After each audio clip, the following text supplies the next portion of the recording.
Hello everybody and welcome back to Cat's Monthly Movies. This is a show in which I watch a bunch of movies in a month and then I talk about them. And I'm here too! QJ is also here. QJ is my co-host. She watches some movies and then... I sit here and listen.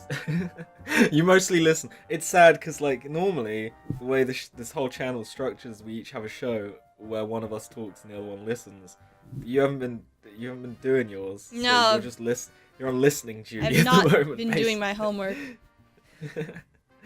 But yeah, so I've watched a bunch of movies. I watched 11 this month. I figure that we should just get straight into them. Let's do it. Started off the month by watching a classic, watching something that hits my bingo chart. So for anyone who hasn't been following, at the start of the year, QJ gave me a bingo chart of various categories that will be on screen right now of types of film I should watch. And I have fulfilled the 10 plus Oscar nominations category on my bingo chart. Do you want to... I'll give you 3 guesses at which film I filled this with. Wait, I don't have a list of which movies have 10 Oscar nominations. Just think, off the top of your head, what do you think got more than 10 Oscar nominations? Titanic. Nope, I've already seen Titanic. Doesn't count. I can't think on the spot. You're not supposed to put pressure on me like this. Immediately, under pressure. This is the quiz QJ to this month. The Muppets Christmas Carol. Nope, third guess. I I love that that's what you think got... Did that get more than 10 Oscars? I doubt it. It totally didn't. It won them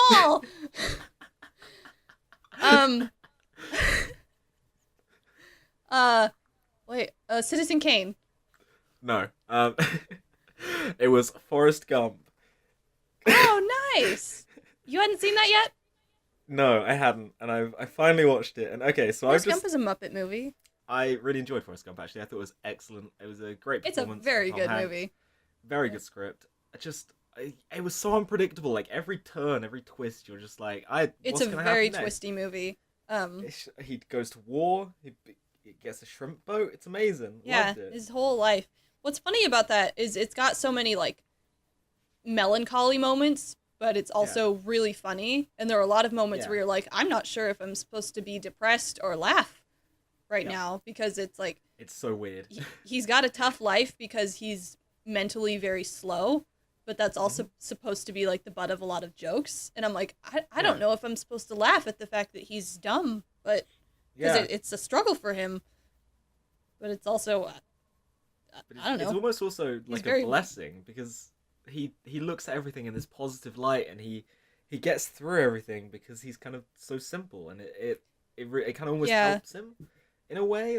It helps him just be like, I'm gonna look on the bright side. I'm just gonna do things. Yeah. When he becomes a millionaire, and then it's just I'm still gonna mow the grass just because I want to mow the lawns, and it's amazing. At the same time, there's moments when he knows that he's dumber than a lot of people, and he feels bad about it, and he gets his feelings hurt when people call him stupid. It's and he worries that his son is gonna be the same as him, and he you see him cry when he realizes that his son is one of the smartest kids in his class, and it's that's a heartbreaking moment. Yeah, there's a whole bunch of that. It's so good. The whole thing where he goes to Nam, he gets shot in the butt, and that's a joke, but his Dan is he's lost his legs, and it's a whole thing. Yeah, and his best friend dies there by the river in his arms, and you're holy crap. It's what is this movie? It's just a roller coaster of crazy things happening, and you're just it's a really well told story. I think that's one of the few movies I've heard people say is much better than the book. Okay. Yeah, I've heard some things about the book. Apparently in the book, Forrest's dad dies because he gets crushed by bananas or something. Whoa! That sounds like something that should have been in the movie. Apparently the writer of the book got mad that some of the best moments were cut from the film. A friend was telling me this when we were talking about it. I don't remember the exact details, but it's good. Yeah. I really enjoyed it. I thought it was a fun, wacky, just has an amazing score movie. Too. I can't remember if it was John Williams or not, but I want to say it was, but I couldn't tell you. I couldn't confirm that. It had a really good theme. Yeah, it just all over was a great movie, and I can see why it got 10 more than 10 Oscar nominations. I don't know the Yeah. exact number. I didn't write it down, but he got more than 10. So it Nice. counts for my bingo chart. My favorite Yeah, I parts loved were it. I every definitely time recommend he just like kept leaping in the water off his boat, and the one Oh, point he was waving to Lieutenant Dan, he just jumps off his boat while he's waving, and Tom Hanks does such an excellent job portraying Forrest and Yeah. his like goofiness and like his physical mannerisms, and then his boat just crashes into the pier, and he's like, that's my boat. Yeah, I love that moment where it's like almost a serious moment, because he gets told. I feel like we should have said there were spoilers here, but at the same time, No, if you haven't not seen Forrest Gump by now, Forrest, I then mean, it's your own. and these fault, things really. aren't even gonna really spoil it because watching it is such a different experience than knowing what's gonna happen. But the scene where him and Dan are on the boat, and he gets the news that his mum is ill, and he just jumps off leaps the off boat. the boat. And it's this serious moment, but then it's like, haha, you jumped off the boat. That's funny. But you're like, what is this conflict of roller coaster emotions that I'm being put through? Well, it's funny the way It's he handles fantastic. serious moments. Like, he doesn't need his composure or his, tact. He just does what Forrest does. Yeah. It just felt like running.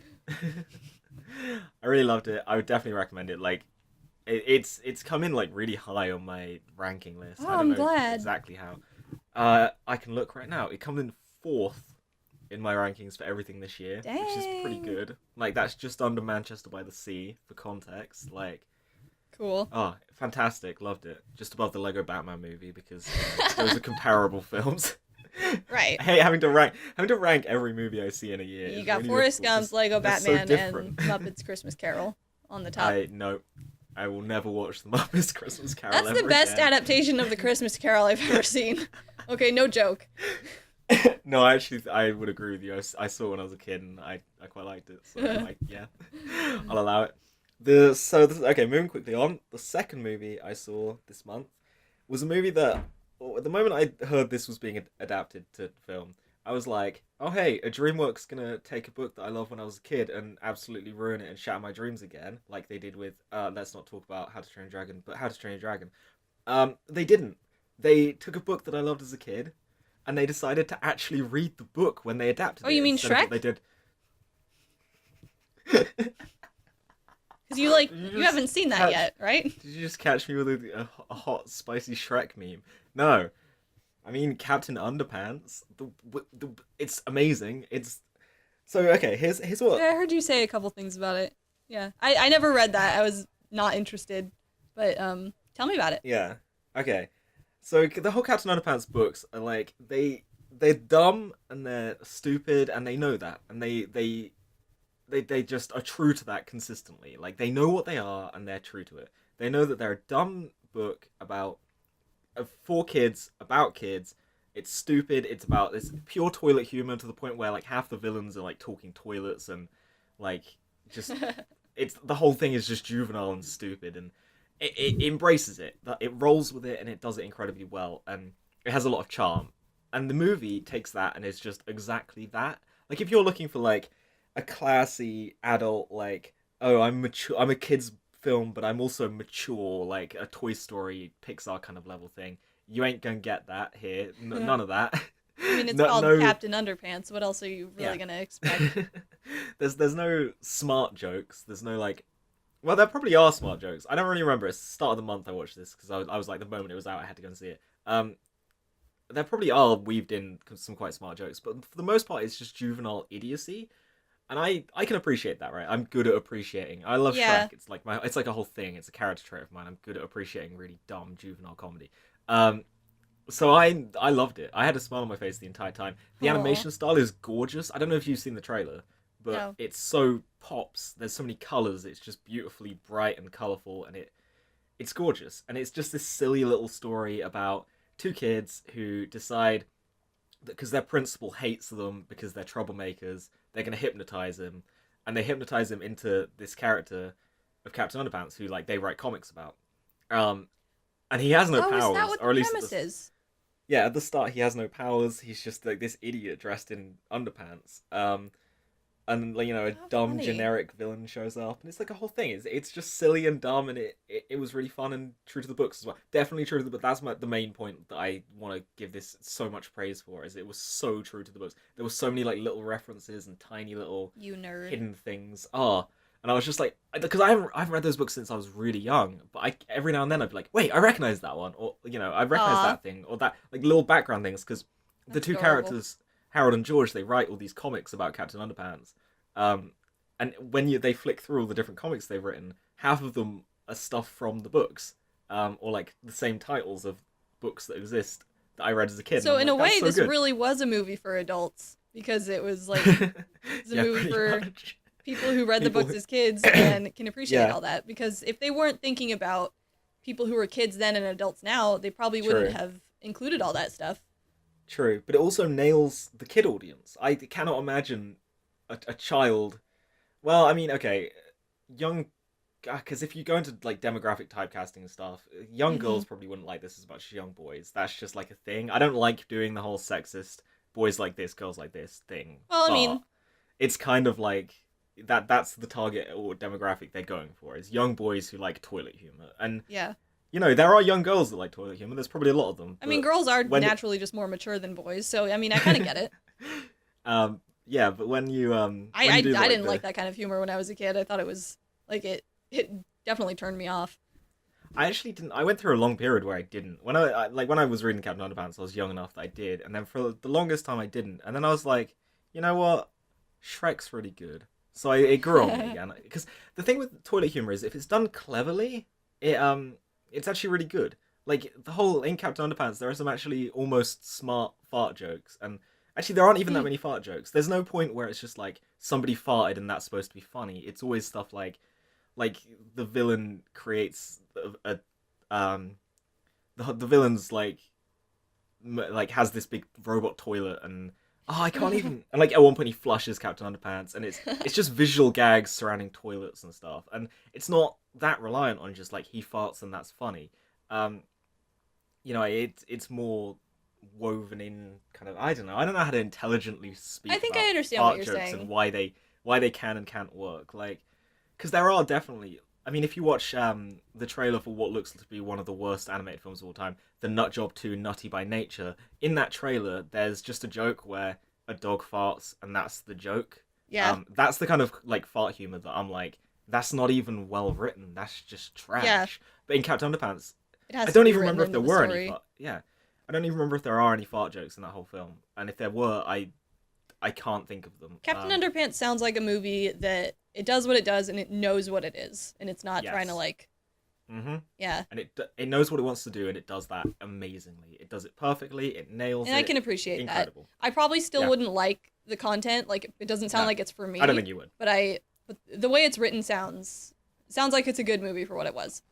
Yeah, I would also recommend just watching the trailer just to see how good the anime, because DreamWorks are fantastic at like visual flair and Oh, stuff. yeah.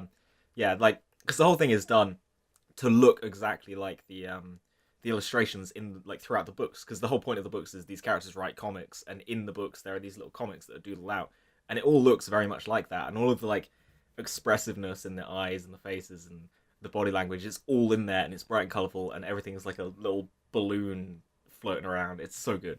I loved it. Really, really enjoyed it. It hit everything I needed from Captain Underpants movie, and it's also called the first epic movie, which means theoretically sequels, and that excites me a lot because Aw. I want more. So the second movie I watched, I was a little bit mad at you for this. Oh? I was ticking off boxes on my bingo chart again because I figured, I haven't for a while. I'd get a couple of them out. I went for Christmas release 1972, Which was completely random. Oh. So I landed on Snowball Express, which, because it was the only Christmas themed, I felt like if I was doing Christmas release 1972, I had to have something Christmas themed. Like, it felt silly to just do a film that was out during Christmas. Sure. And this was the only one, and it's called Snowball Express, and it's like this goofball comedy that felt... It felt like an Adam Sandler film, Ugh. but without but they'd cast someone that wasn't Adam Sandler, and as a result it was worse. Like, I think it's really hard to. Basically, it was really boring. It was supposed to be like this comedy. Basically, this guy, he's a banker or whatever. He has an office job, and he inherits from a relative that he didn't know. He inherits this hotel, and he's like, I'm gonna throw my entire life away. I'm gonna uproot my family and go and live in this hotel and make this hotel work and make loads of money off of it. When he gets there, it turns out the hotel's rubbish, and he has to like salvage it. And he tries to, like, no one wants to go to the hotel. He tries to make it into a ski lodge, but oh no, he doesn't know how to ski, and he wants to prove to the bank that he can ski so that they'll give him a loan. So he has to pretend he can ski, and then he goofily can't ski, and he falls down a mountain. It's generally, I mean, maybe it was funny in Is this 1972. animated? No, it's live action, which Oh is wow. actually going to move me on to a point I want to make about family comedies and animation and live action in a minute. But just to, it's really not that good of a film because maybe it's just because it's out of its time. Maybe in 1972 this sort of thing was like ha ha ha hilarious, but to me I'm just sitting there like, this is so boring. I Was it can't acclaimed handle at this. all? Like, how was it like on Rotten Tomatoes and stuff? I have no idea. Let me 'Cause Google that. that might be why like it didn't last. Because I took a chance going like Christmas release 1972 because a lot of really good movies are like released around Christmas, or like they wait to release them around Christmas time. So I thought there would be some good ones around there, but it might have just been one of those movies. It was out and then it was gone, forgotten. It's a 6.4 on IMDb. Yeah. I don't know what it's on. Yeah. Rotten Tomatoes, it's like a 62%. But it's yeah, it felt like it just didn't. It just wasn't good. I thought like it was I tabbed gonna out at one sound point, like and I like The Shining, only like happy-go-lucky. yeah, I tabbed out at one point because I was so bored, and I had it in the back playing in the background. I was just listening while I did some editing. Like, it was that boring. And this brings me on to a point that I want to make about family comedy movies, and I don't think there are any good live action ones or any that I like, because I find that live action family comedies tend to just be like, we put no real effort into this, and we're just putting it out there so that families will go and see it because we know we can get like 4 times the ticket price I'll have to revenue think about that. if a family goes. Whereas family animations, I don't know why, but animated family films usually, there are exceptions. I'm about to move into one of those exceptions in a minute. Usually they're a bit better. Like, they at least try. And maybe that's just because Pixar and Disney were like, hey, let's actually try here. But I don't know. Like, I challenge you, name a live action family comedy that's actually good. I can't think Well, yeah, of any. I'm looking over at my DVDs and like, I mean, there's good live action family movies, but they're always feel good. You know, they're not comedies. Yeah, they're like family live action family comedies are always just like cheesy, generic, you know, just Adam Well, and they always Sandler seem level. like trash, like that like RV Yeah. movie with Robin Williams, or what are those, like Christmas Vacation and Hmm. Yeah, just like cheap cash in. Hey, we wanted to Ugh. release something at Christmas, so we made. Meet the Millers or whatever that one was recently. Oh God, I vaguely remember that. But yeah, that was just a point that I wanted to make. But animated movies are not free from that. To move quickly on to All right. what might be the most passionless, loveless, untalented, lacking in any creativity or any element of just care that has ever gone into anything that's ever been produced by Hollywood. The Emoji Movie. Was that a family movie? Yeah, I mean, it was for kids, I guess. Well, I mean, being for families, it doesn't. I don't think makes it a family movie. I think it has to have like family themes in it. So I wanna do a quick comparison. When I saw Captain Underpants, not only was I laughing, but so were the children in the audience. Uh-huh. During the Emoji Movie, not only was I not laughing, but so were the children in the audience. Nobody laughing? enjoyed. No, nobody in the cinema with me enjoyed that. I don't even think kids would enjoy the Emoji Movie because it's just, there's no love, there's no passion. No one went into that movie thinking, I want to make a great movie. People went into Captain Underpants, I bet, loving the books when they were kids and wanting to make it into a great I'm film. sure. And I bet there was passion and love, and like they wanted to make the best Captain Underpants film they could.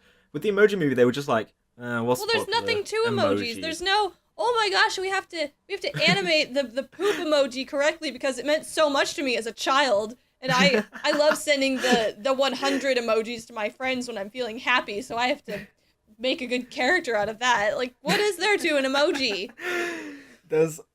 Gene is a meh emoji, QJ, and he can do more than just the meh face. He can do all faces, and he needs to be fixed by a hacker because he's broken. And it made me want to kill myself. They had one good joke that was well written. A single good joke that was well written, and I'm gonna tell you what that joke was right now. I can't. It's kind of a visual comedy thing, so I can't get it perfect, but it's the only good thing to ever come out of this film. There is a point where Gene is walking through like the emoji town, and he's interacting with all these different emojis. It's really cringeworthy, and then he runs into some emoticons, like the old one where it's just like the two dots and a close bracket. He runs into some of those, and they're all old, and they've got like walking sticks and stuff. And he bumps into one of them, and one of the dots falls off one of the smiley face, and it says, "Oh, my colon." Now that's a clever joke because it's a colon close bracket, and the part of the colon fell off. That's a good joke. That's clever. That's well written. That is the only well written joke in that whole film. The only one. See, they even fail. They even use the emoticons that were so special to me as a youngster when I was talking to people on Instant Messenger, MSN, and I had to use the MSN, emoticons. So lit. Before. But yeah, it's overall just passionless. It even wasted the potential of the aubergine emoji is in there, but it's not stood next to the splashing water emoji, which it should be. Because that's a gag that parents would get. If Pixar were making an emoji movie, they would 100% have had the eggplant emoji standing next to a squirting water emoji, because that is a funny background joke that children wouldn't get, but to adults, that's hilarious. Wait, why? I'm just going to let you not get that. Okay. And you can continue to be innocent. Is that a visual joke? Okay, imagine the eggplant emoji, and imagine 3 squirting water drops. What could that be used for? All right. See, I don't know what these emojis look like. It's a penis gag that they didn't do, and they could have done, and it would have been really funny. Oh, but okay. So the whole thing is really boring. Sorry, I don't see all vegetables looking like penises. No, it's just a common thing that people do. Like, that's not me being like, oh, eggplants are sexual. It's like a thing. It's a gag. People would know. People would recognize that. I don't have emojis on my Android Master Race, so. I don't. I am also Android Master Race, and I also have emojis, so I don't know what you're talking about. I don't know. I've never had the option to use emojis. You just don't know how to use emojis. I don't. QJ's a I loser don't and doesn't know how to use emojis. Anywhere. I don't see these 100 grand emojis. Cool people use emojis. But where are they?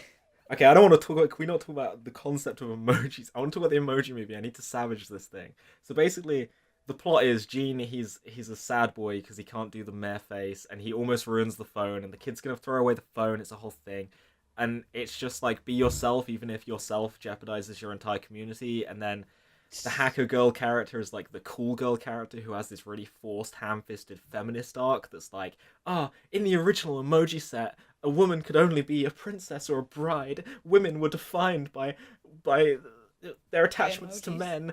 We're using emojis to try and do a feminist message. Go away, Emoji Movie. Why would you do that? It's so trash. It's so trash. It just hurts. It hurts that they did that. And then the third character, High Five, is voiced by James Corden and is therefore one of the worst things to ever exist, because James Corden exists, and James Corden is the worst human being in the entertainment business. I don't know James who that Corden. is. James Corden's voice makes me want to shoot my brains out. I hate James Corden with a passion so hard that he just makes this film 100 times worse by being in it. He's the guy, do you know Carpool Karaoke? He's that guy. I think so. Actually, he was in one of those with Lin-Manuel Miranda, and they sang Hamilton songs together, but that's the only one I've seen. Okay. He's like this annoying, chubby English man who has the worst voice, shouldn't be voice acting, has no business voice acting. His voice is terrible. He sounds passionless and just like he doesn't... I hate James Corden so much, basically. I hate him. I hate him with passion. James Corden makes this movie worse. Worse than it already was, and it was already pretty bad because it's a movie about emojis. Point being, the Emoji Movie's trash. I hated it. It's garbage. While we're on the subject of, like, emotionless, not good comedy, family, animated movies, I did not enjoy Despicable Me 3. Oh, did you not? No, and I really thought that I would. The first two? In fact, I loved the first two. I thought they were great. There was nothing to the third movie except for Except for no. I was gonna say except for the '80s villain.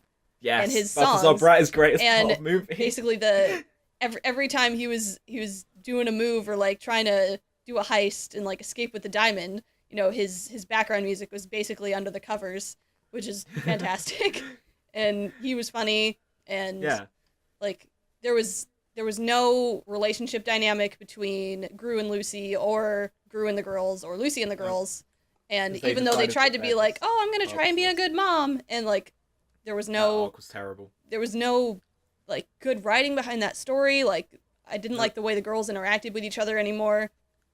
Every scene was about Agnes trying to find a unicorn. And like there were a couple cute things in it, like how she loved the goat for what it was, even though it wasn't really a unicorn. Yeah, that was cute, but like, you know. Man, I think there was only one joke that I thought was great, and that was when Agnes was like, "Oh, you lost your job? Well, you can gamble online. That's what Katie's dad does." And he's like, "We're not gonna go to Katie's house anymore." Which is those are the adult jokes that I loved from the first two movies, and there was just nothing in this movie that did it for me. Yeah, and it made me so sad. It's kind of a waste. Rip. Yeah, sad. Killing the Ark is just more of proof that you can never really do trilogies. Well, except for the Toy Stories. Lord of the Rings, Star Wars. Animated trilogies. Oh, okay. Animated trilogies. Because I can't think of any. And Shrek I don't the really Third care. sucked. I mean, Ice Age is a pentology at this point, but that, you know, is pretty much perfect, apart from Ice Age 2. But... well, because, I mean, Shrek's not even a trilogy, because there's a fifth one coming out soon. Yeah, but the third one ruined it. Wait, I mean, Kung Fu Panda. Don't people like Kung Fu Panda? And there's 3 of those. I got you.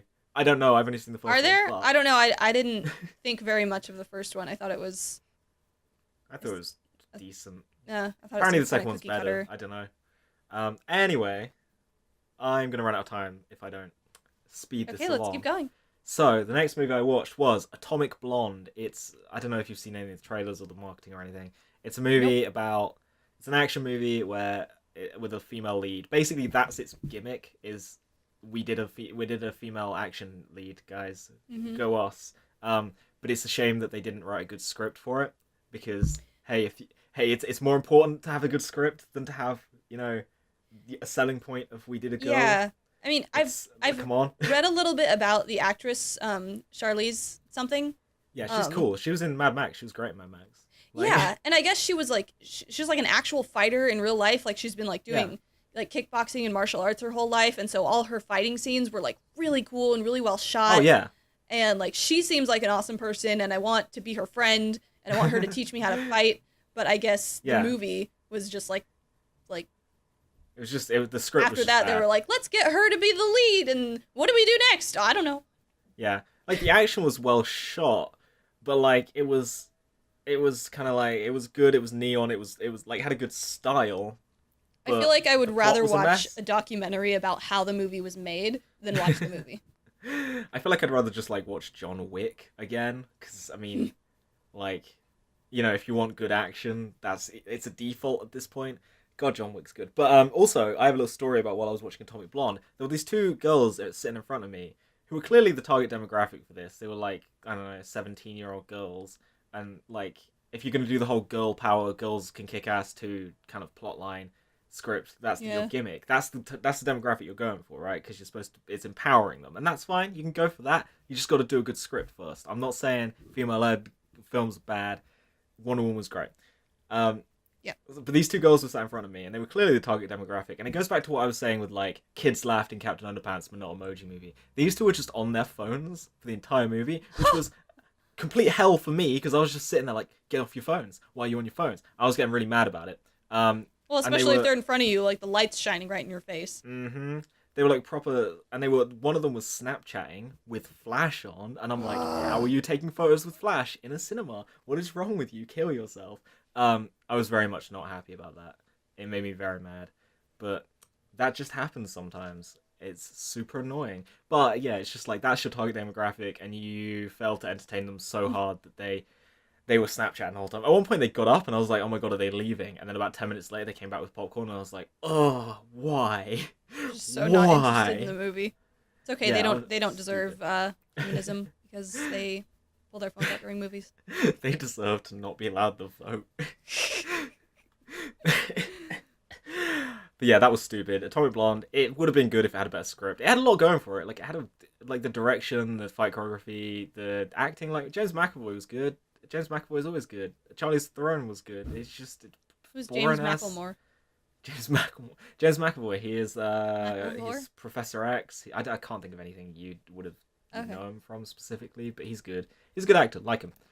The next movie I watched was The Pirates in an Adventure with Scientists. It has a different name in the US. I can't remember what it is, but it's an Aardman animation. Aardman being the group who do the Wallace and Gromit films and all of those. Oh. And it's about some pirates. Hugh Grant voices the main pirate. Martin Freeman's in it as well. It's got David Tennant's in it. It's got a really interesting voice cast, but it was just kind of like meh. It was nothing special. It was it's called The Pirates Band of Misfits. Okay. Yeah, I feel like that's almost a better title, because The Pirates in an Adventure with Scientists sounds like it's like a sequel, like there's The Pirates film that came before it or something. Well, it sounds like a name for someone when they're like trying to sell the movie to someone, and they're like, they've got like their storyboard up, and they're like, Pirates on an Adventure with Scientists. Like, we haven't, it sounds like that's a working title. But yeah, and also it's scientists plural, but it's not, because it's just Charles Darwin. It's just him. Oh, really? There's not multiple scientists, well, unless you count like his monkey butler, which is a thing. But it's basically it's this pirate, and he wants to be the greatest pirate of all time, but he's a bit lame. In it. And why don't they have any names? I'm looking at IMDb, and it goes the pirate captain, the pirate with a scarf. They don't. The pirate king, the albino pirate, the pirate with gout, the surprisingly curvaceous pirate, the pirate who likes sunsets and kittens. What is this? I didn't realize the sunsets and kittens. Okay, so they call the pirate captain throughout the whole film, and it gets quite annoying. Like, he doesn't have a name. He's just called the pirate captain. What's Al Roker? It's just like we couldn't be bothered to name these characters. But no, it's fine. It had some good jokes. It had some good visual gags. Like, Aardman are really good at visual gags, and there was a lot of them in there. But overall, it was just kind of like nothing special, nothing really to see here. It was fine. It was David Tennant as Charles Darwin sounds like it'd be worth it. Yeah, it was good. It was fun.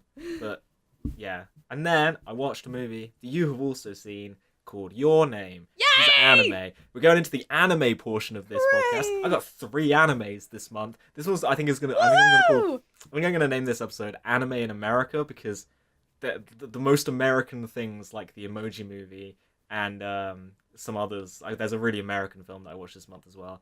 There's a lot of American stuff in this episode, but also anime.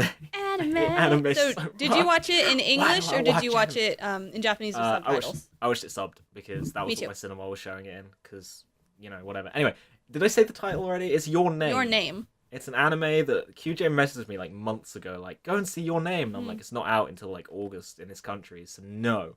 And it didn't come out in theaters where I was either, so I had to watch it online. Oh, sad time. Yeah, I had suggested it to you before I'd even seen it because the trailer looked amazingly beautiful. And I saw the trailer in English, and I didn't like the voice of the English voice actress. Yeah. So I would rather watch it in Japanese anyway. Yeah, I tend to go for subbed if I can because I'm an anime elitist. I'm learning Japanese on Rosetta Stone. Look at my katana collection. Anime is such trash. Anyway, we watched an anime. This is the first time I've seen an anime in trailer. In cinemas. In cinema. This one, here's my problem with this movie. It was really good until the last like half an hour where it dragged itself out. Did you thought it feel dragged? that way?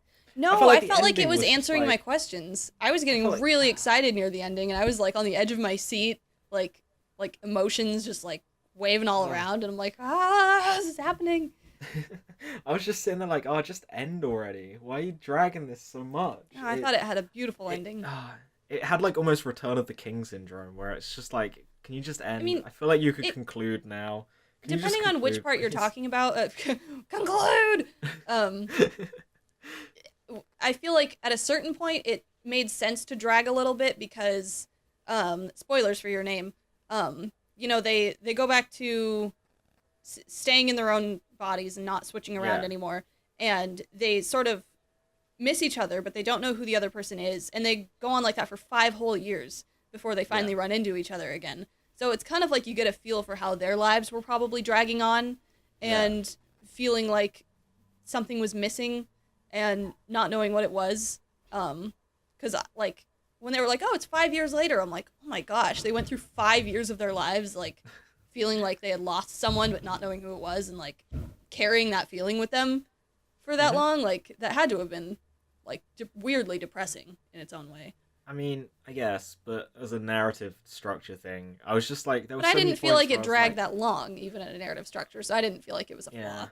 I don't know. I felt like it could have wrapped itself up a bit neater. And that kind of, whenever something ends in a way that doesn't sit well with me, it kind of puts the rest of the movie in a bad. Because if something has a great third act and it ends amazingly, I don't care how bad the first and second act are. I come out of that like that was amazing. But if it ends bad, I come out of it like meh. I was very satisfied with the way it ended. So the whole thing was wonderful. I thought it was a really well told, well written story. Yeah, I agree. I think it was very well written. It was very well done. It was a lot of fun. It was enjoyable to watch continually. But I don't know. It just because when it dragged out so many times and it kept being like, oh, she did die in the end. Oh, but she didn't die in the end. Oh, but she did. And I'm like, okay, can you just conclude, that didn't do please? That though. She never died. He just thought that she did. It kept making you think that, oh, it's gonna be a sad ending. It's gonna be a happy ending. It's gonna be a sad ending. It felt like it just kept over and over again teasing you with. Well, maybe you should let yourself have emotions sometimes, Kat. Let yourself get sad.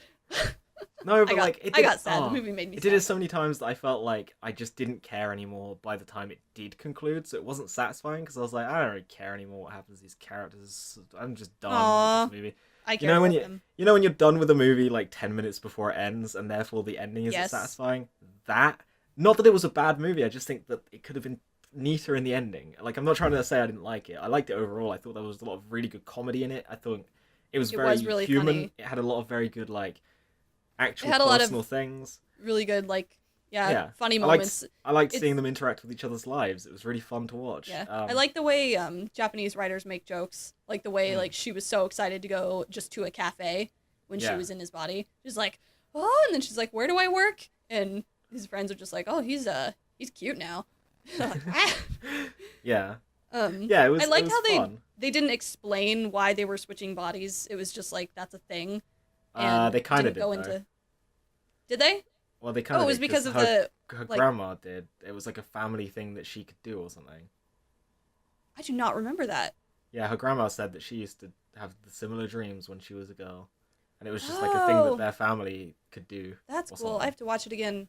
Anyway, it's one of the few things I've seen that does time travel well, if you could even call that time travel, which I think it is. I like that twist. That was a good twist when they were like, "Oh, she's this many years behind, and she died or whatever." I was like, that was cool. Whoa. I like that. And the whole good reveal. Leaving notes in each other's phones and like writing stuff cute. On each other's foreheads. It was adorable, and it was that was a good sequence. It's just funny the way he kept like feeling himself up when he woke up. And the little sister would come in and be like, "Why are you keep touching yourself?" Yeah, that was fun. I enjoyed that. Yeah, it was a good movie. I just think that the ending could have been way neater. You know, picky. Maybe that's just me, but it left me with a little bit of a like sour note in my mouth. I was just like, okay, you know, this could have. Yeah, I get what you mean. Because like if something starts off kind of bad, I forget that by the end if the end is good, but when the end is like the problem, I'm like, well, that's the most recent memory I have. I guess. I feel like I'm able to focus on the things I like most about something. Yeah, that's a good quality. I get what you mean because like Stephen King books do that for me because the ending almost always drags on and I'm like, oh, I have to finish this book. But by the time I finish it, then like I'm like, oh, it started out so good. I remember I loved this chapter and I love this character. But I'm like, I would not read it again because I don't want to go through that ending again. But yeah. So yeah, Yeah. But I am time conscious now. I don't want this to be like a million hours. So yeah, I liked Your Name. I thought it was good, but Fantastic. yeah, I just had a couple of issues with it. The next film I watched, we're taking a break from anime land right now. We'll go Yay. back to it. Don't worry about it. It's fine. And we're going to The Hitman's Bodyguard, which is a film that I was really excited for because the trailers and the marketing was friggin' excellent. So The Hitman's I've not heard of Bodyguard, that one. it's a film starring Ryan Reynolds and Samuel L. Jackson, in which Samuel L. Jackson is a hitman. He's like a really deadly hitman, and he's just like carefree, and he's just Wait, like, they're I'll in an just anime? kill everyone. What? Yes, Thought this we is were. an anime. I thought we were in anime world. I literally just said that we're taking a break from anime world. Do you not listen to me, QJ? That's your No. one job. You have one job, and it's to listen to I also me. just forgot to say that Your Name was one of the first anime like movies I've seen that wasn't either based off a TV show anime or wasn't Studio Ghibli.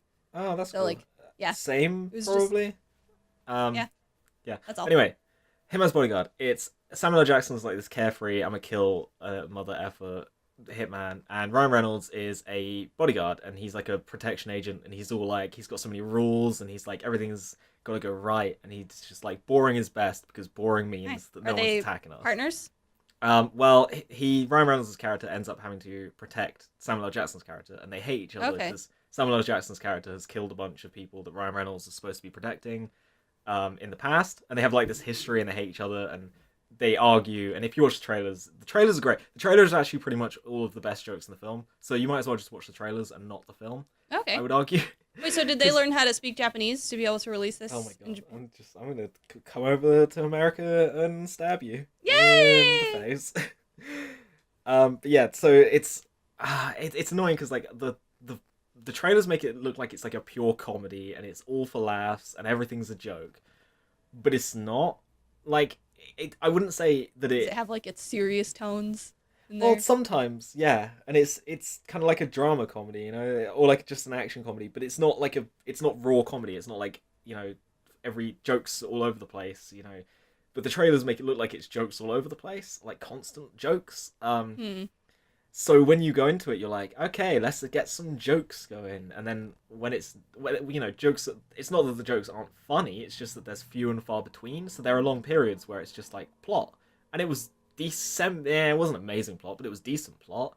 It had some good action and some good comedy, but it made me think that it was going to be something else, and as a result, it was kind of disappointing. You know what I mean? Yeah. Like it made me expect. Yeah, it made me expect this is going to be hilarious. You know, Ryan Reynolds and Samuel L. Jackson constantly bouncing off of each other, and it was at times, but at other times it was just like, hey, this is just a film. um, so yeah, it kind of shot itself in the foot with the marketing. But that's fine. I'd recommend watching the trailers for it though, because the trailers just were great. Like You they should just were make really short good films. trailers. Yeah, or just yeah, I'd recommend watching the trailers and not Or you know, watching like the a 6-episode anime. film. You want to go back to anime, don't you? We could. Shall I go back to anime? Yeah. The next anime that I watched was an anime movie called Napping Princess. I don't know if you've seen or heard of this at all. It was fine. It was the whole premise of this film is that this girl, whenever she goes to sleep, she has dreams that are based on the real world. And things that happen in the dreams mirror what's happening in the real world. And in the dreams, she's like this. The dreams are basically like a Ghibli film. Like she's a princess in this weird kingdom where everything's focused on cars, and cars are like. Where did you find this movie? It was just in the cinema, and Georgia okay. wanted to go and see it, and she was like, "I want to see an anime," and I was like, "I don't really want to see an anime though," and she was like, "We've got to go and see an anime," and then I ended up going to see an anime, because I have no free will of my own, I guess. But but yeah, so it's fine. It had the whole premise of like she goes into the dream and then things happen in the real world that mirror the dream. At some point, basically they merge and they kind of ditch the premise. It's really hard to explain, but like in the third act, they just kind of screw up the premise that's been consistent throughout the whole film, and they just kind of ignore the rules that they've set up, and it's just like, wait, why can that happen? What? I don't and you're just like, I'm confused now. This doesn't make any sense. You've thrown everything I knew about what was happening out of the window, and I don't get it anymore. And then I just didn't care, and I was just like, whatever. But it was fine. It had some really cool like design things in it, like all of the. I'm gonna say it's Ghibli-esque because it felt like it could have been a Ghibli movie. In the dream sequency stuff, like it's like this magical kingdom with like wacky characters and the female protagonist. It felt like a Ghibli film, and that was all very cool. But all like from a design standpoint, but from a plot standpoint, the stuff that was happening in the real world was more interesting, but didn't actually get cleared up very well. So by the end, I was like, okay, I guess things happened.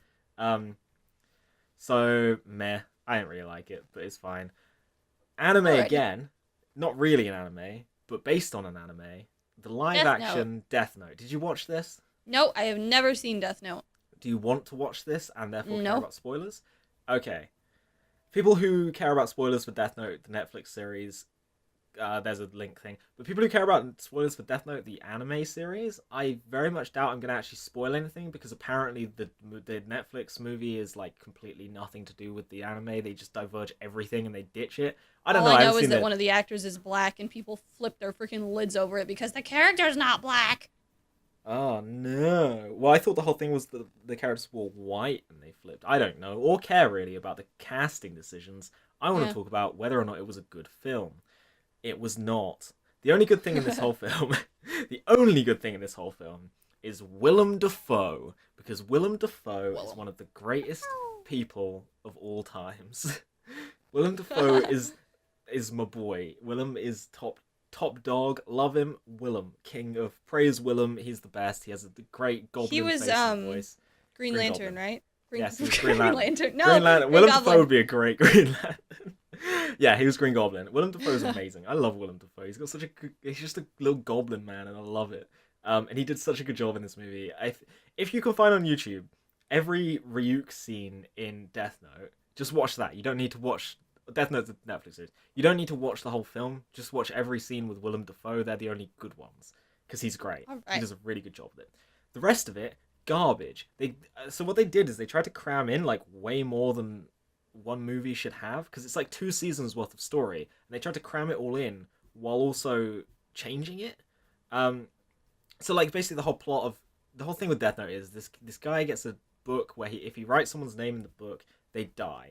Yeah. And he starts using it to try and kill criminals, and then this detective guy L starts hunting him, and it's like a cat and mouse. I haven't seen the anime, but apparently in the anime it's like a cat and mouse game where like Light, the guy with the book, is like testing out the Death Note, and he's like slowly killing people, and then L is trying to like hunt him down and work out like, oh no, what's his next move? And it's like this really slow cat and mouse game of them doing stuff while like Death God stuff is happening. I don't freaking know. Death Note anime is garbage, but it's not an anime.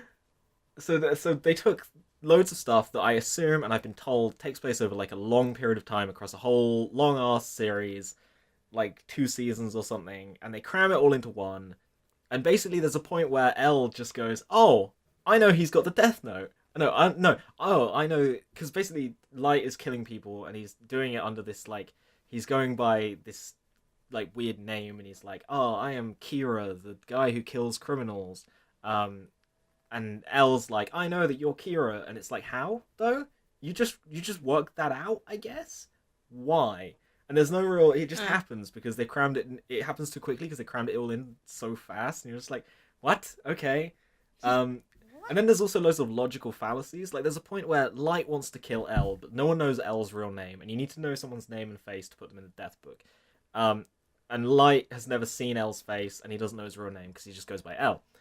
And Light, because you can control people with the Death Note, right? You can write how they die, but you can also write they're gonna do this and then die, which is really stupid and convoluted and retarded.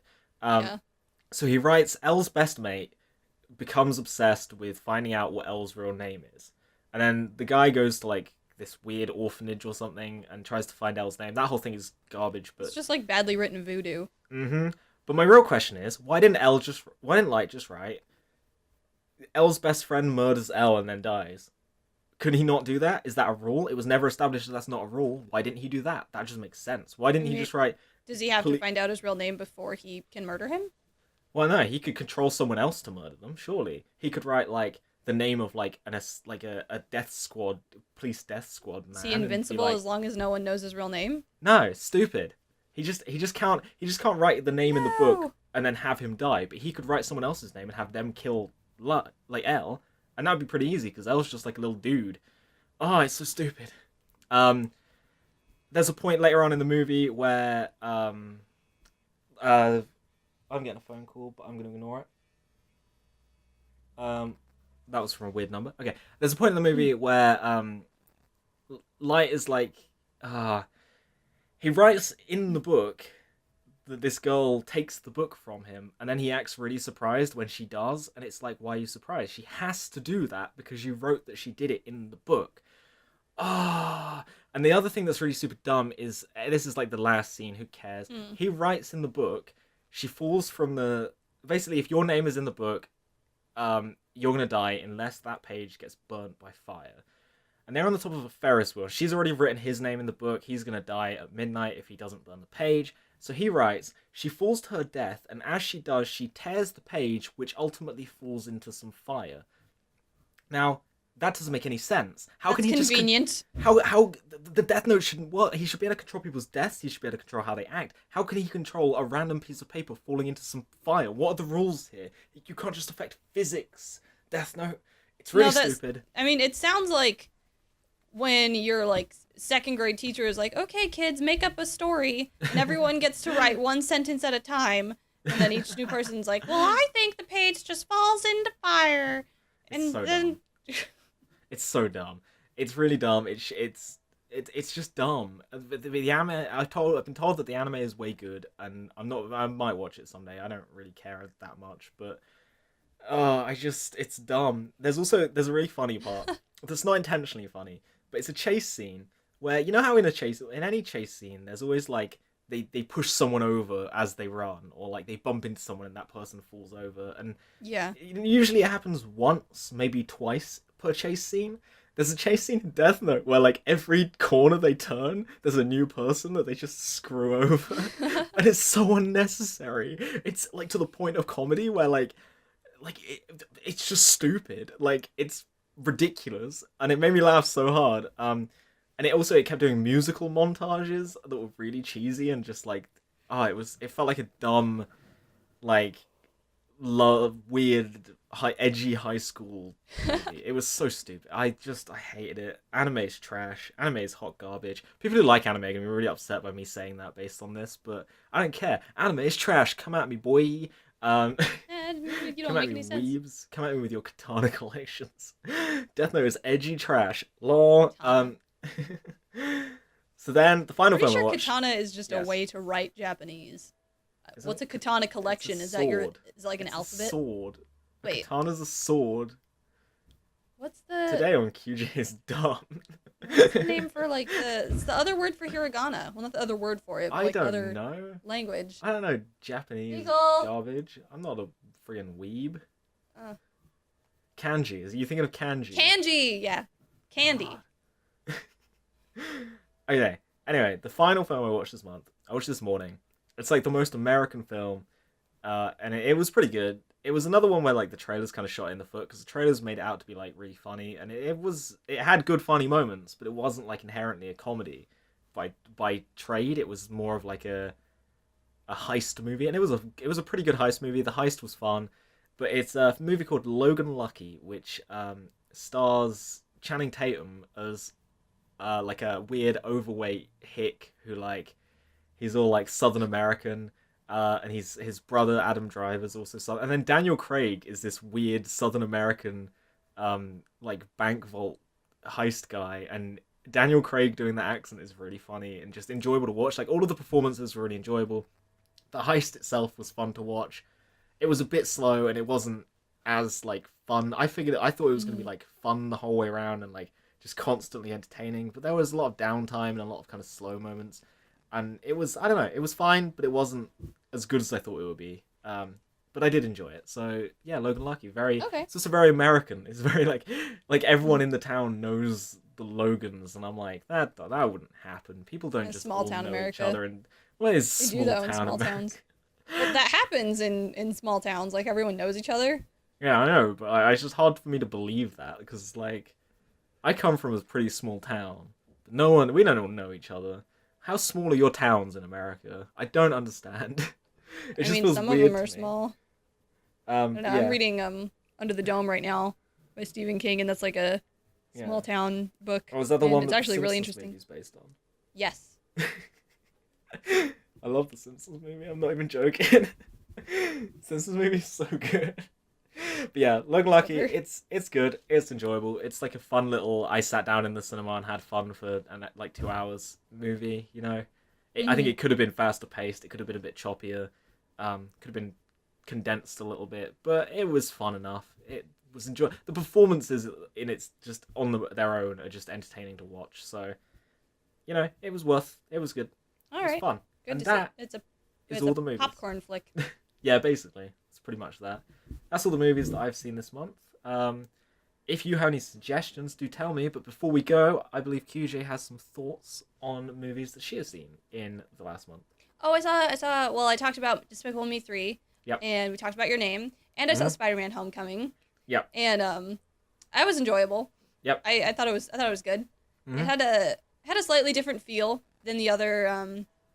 It was an MC Universe. Yes. Movie because Iron Man was in it, and he was like the best part of the movies. Yes. So well, no, he wasn't. He wasn't the best part of that movie. No, the best part of the movies was the emo girl who had no friends and read a book the entire time. Relatable for you. Yeah, she's my favorite character. And no, Michael Keaton as Vulture was the best part of that movie. Don't even mess with me right now. That performance was great. I took notes while I watched that movie, and I forgot to bring my notebook here. But I don't know. The movie made me laugh. I enjoyed that the cast was so like multi-ethnic, for lack of a better term. Yeah, but it didn't feel forced. It was just naturally like, hey, these school kids are of different races because that's how school in America, in New York or whatever, would work. Like, it's just natural. It felt really smooth. Yeah. It was cool. What were they trying to do at the end when they said that the new girl's, not the new girl, but like that girl's name was MJ? Because her name was not Mary Jane. It's because they don't want to do Mary Jane because Sam Raimi did it so well. Marvel don't want to do any of the Spider-Man stuff that was in the Sam Raimi trilogy because Sam Raimi trilogy did it so well apart from the third one. So they're kind of going to tiptoe around that. So they're basically reimagining Mary Jane to be this character who's not Mary Jane at all and is a new character. And I would have rather they were just like, this is an entirely new character. Yay! Instead of giving her the name of I feel like it's just so you know that she's going to be the new love interest. Yeah, it's not like they even like race it's like the girl who moved. They just like she was the Gwen Stacy for 5 minutes because she dressed up and they went to prom. Yeah, but like it just also the Liz character is from the comics, so that was a legit character. Okay. But the Mary Jane in this is just like she's not even Mary Jane. There's no character traits that are similar. It's not like you you race swap the character. You just made a new character and then called her MJ. And then called her MJ. What's the point? Just call her a new character. I don't know. Just to let people know. Instead of blatantly coming out and going, he's gonna like this girl next. It's like, let's give her the name of a girl that a different universe Spider-Man like. But yeah, whatever. I got no problem with like, hey, this is a like, you know, a non-white romantic interest for Spider-Man. I just got a problem when you name them Mary Jane, even though they're not Mary Jane. If it was like a non-white, I don't care about the ethnicity. But if they acted like Mary Jane and were Mary Jane, I'd be like, that's Mary Jane. Good. Yeah. But she's not. It's a different character. Yeah. Why do the name thing? It's so pointless and irrelevant. Just be a new character. Apparently, Mary Jane's been like evolved through the comic books in lots of different ways. Like she used to be a certain way. And then they started making her more Gwen Stacy-esque, but I haven't read enough Spider-Man comics to know anything about that. If at some point this version of Mary Jane was the version in the comics and that was her character, then I'm sorry, I take back what I said. But as far as I'm aware, I don't know. Like, I liked that Peter was such a nerd, and he had like a loser nerd friend. Yes, who had memes on his laptop. That was good. Yeah, but he was. I don't know. It was a very, very typical like coming of age story where he was like, I'm smart and I want to do this cool thing. And I liked that he was just like, even though he was obsessed with being an Avenger, he's like, I'm just going to like do good things around my neighborhood because that's what superheroes are supposed to do. But then he got all like, no, I want to be big and fancy and have all my special suit adaptations. And then it went all wrong for him, which like is extremely predictable. Yeah. And Tony came in and he's like, "You're not ready for this." And then he's like, "I changed my mind because you're 2 months older and now I think you're ready. But you're not, so I'm just going to propose to my girlfriend." Which was the best part of the whole movie, was the No, it wasn't. Iron Man kiss. Yep. You're wrong. Always. You're wrong, and you're only saying that because you're a fangirl. Pepper Iron Potts Man has and Pepper no are place. the best part. Pepper Potts has no place in the MCU. If Gwyneth Paltrow decides that she doesn't want to do it anymore, then she can go away. She can't just. Is that why she wasn't in that one movie and they like broke up for a while? Yes. Because that was a really bad part of the story. Yeah. Well, it's because Gwyneth Paltrow was like, "I don't want to do it anymore," and then presumably she ran out of money and now she wants to do it again, which was stupid. Go away, Gwyneth Paltrow. No one cares about. Well, Pepper Potts. that's a stupid, and that's on. That's a bad on Gwyneth Paltrow's. Wow. There's only one person who cares about Pepper Potts. Iron Man and Pepper belong together, and she does belong in the universe because Iron Man is nothing without her. Okay. Yeah, no, he's a quippy man who does quips and will be dying in Infinity War. I'm calling it. Someone's gonna die in Infinity War, and it will be him because Robert Downey Jr. is very expensive. the whole plot to Spider-Man, it was really predictable, but it was enjoyable to watch. Yes. Something about the way it was filmed seemed almost like they wanted it to be like an indie movie. Like, yeah, they were clearly going for like a fun teenage indie movie kind of thing. No, I get it. I can see it. Yeah, it was fun. Yeah. Good movie. Was there anything else I wanted to say about it? I don't know. I enjoyed it. Cool. Good. That it? That what you got? I think so. Cool. And I watched most of Leap, but I couldn't even finish it because I felt like I was watching a joke. It was so terrible. I didn't even hate that movie. I just thought it's just so generic and like, okay. Actually, I don't know. Maybe I did enjoy it. I don't remember. Go back and listen to it. Felt like this was the ballerina movie that felt like it was trying to be DreamWorks, but there were like all of DreamWorks rejects that couldn't work in DreamWorks studio. Well, it was a weird Canadian studio or something, wasn't it? I don't know. I mean, watching it, both the animation and the delivery of the dialogue and like the way the story was played out, it felt like I was watching a movie that someone made to like I said earlier about like the storyboards. It's like they're going to be like, this is the movie that we're going to finish and we're going to touch it up and make it pretty and do a lot better with the voice acting. And then they were like, no. And they're like, well, we're going to release it how it is then. And it's just like a piece of garbage. I'm like, oh, I thought it was fun enough. It was harmless. It was like, so weird. Like it felt like I agree. It felt like a straight to TV movie. That's what it felt like to me. But I didn't hate it. I thought it knew what it was gonna do. It was just gonna be like an entertaining kind of like nothing kids movie, and it was fine with that. It was harmless. Really off. Like it had it had a friendly message. It didn't feel stuff. Real. She danced sometimes. I don't know. It was better than the Emoji Movie. Like that's the new gold standard of trash. At least some love went into it. Probably that's what it felt like to me. Like there was some love and creativity went into that.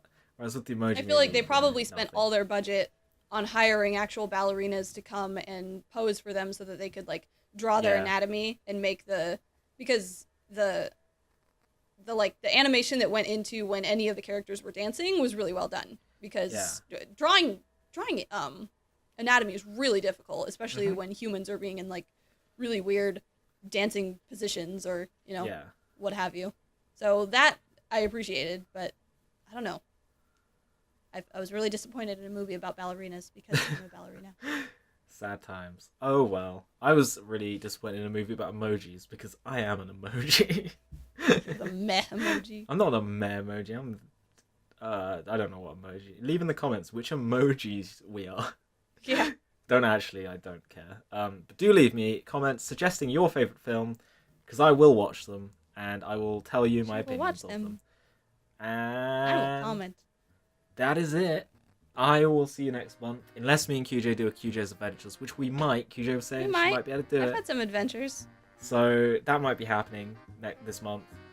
If not, I'll see you at the end of September.